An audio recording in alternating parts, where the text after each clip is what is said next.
The weekend's here.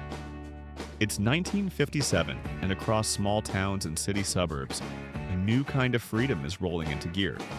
One fueled by soda pop, chrome, and a soundtrack of rebellion. Across America, teenagers zip up their leather jackets, fluff their poodle skirts, and head out into a world of chrome, rock and roll, and endless possibilities. For teenagers in the 1950s, life was changing fast. The war was over, prosperity was up. And for the first time, teens weren't just seen as mini adults, they were a culture all their own. They found freedom in one of three places: the diner, the drive-in, and the dance floor. And sometimes in all three. It's time to enjoy some weekend vibes. Let's travel back to Friday afternoon and hop into the weekend. You toss your books into your locker and hop into your buddy's Chevy Bel Air. The windows are rolled down, the engine's purring, and the weekend is just beginning. First stop? The local diner. Red vinyl booths, neon signs, the smell of burgers and fries wafting through the air. This isn't just a place to eat. This is the social hub where friends gather around jukeboxes, share French fries, and flirt over chocolate malts. You and your friends slide into a booth. Someone drops a nickel in the jukebox. The familiar crackle of a record, and then Elvis. Or maybe Buddy Holly, Chuck Berry, or Little Richard blast through the speakers. The music blares and heads start to bop. This was a rebellion, not just background music. Sipping milkshakes and sharing fries, you talk about nothing and everything. Who's going steady? Who just got their first kiss? What's playing at the drive-in tonight? The jukebox isn't just background noise, it's the pulse of teenage life. The songs tell your story. Songs about love, heartbreak, rebellion. You don't just listen, you feel them.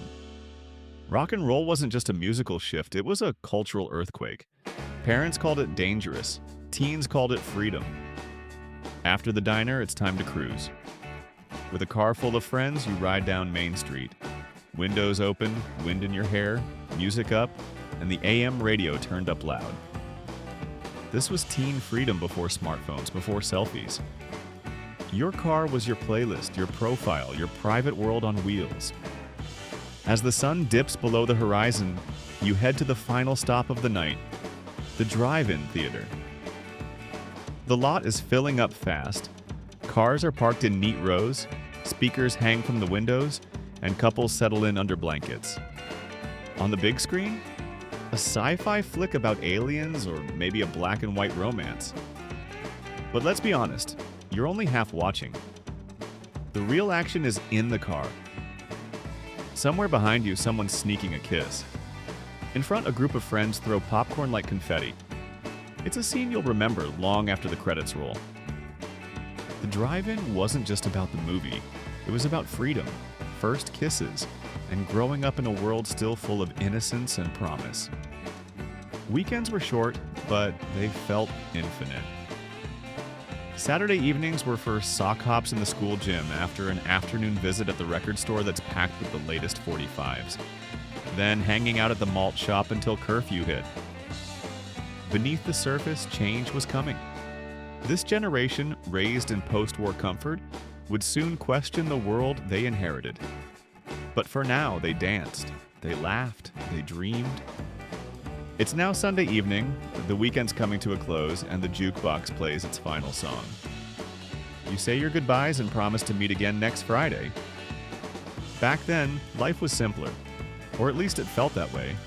There were no hashtags, no streaming, no constant connection, just music, milkshakes, and moments that felt like forever.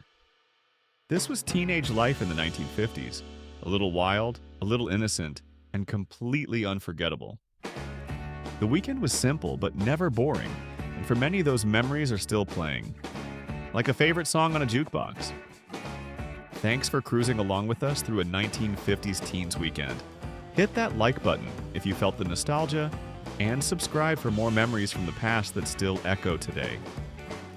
And don't forget to share your fondest weekend memory of your teen weekend in the comments below. If you weren't around back in the 50s, let us know which aspect of this typical weekend you'd like to experience. Until we meet again for another nostalgic look at the fabulous 50s and 60s.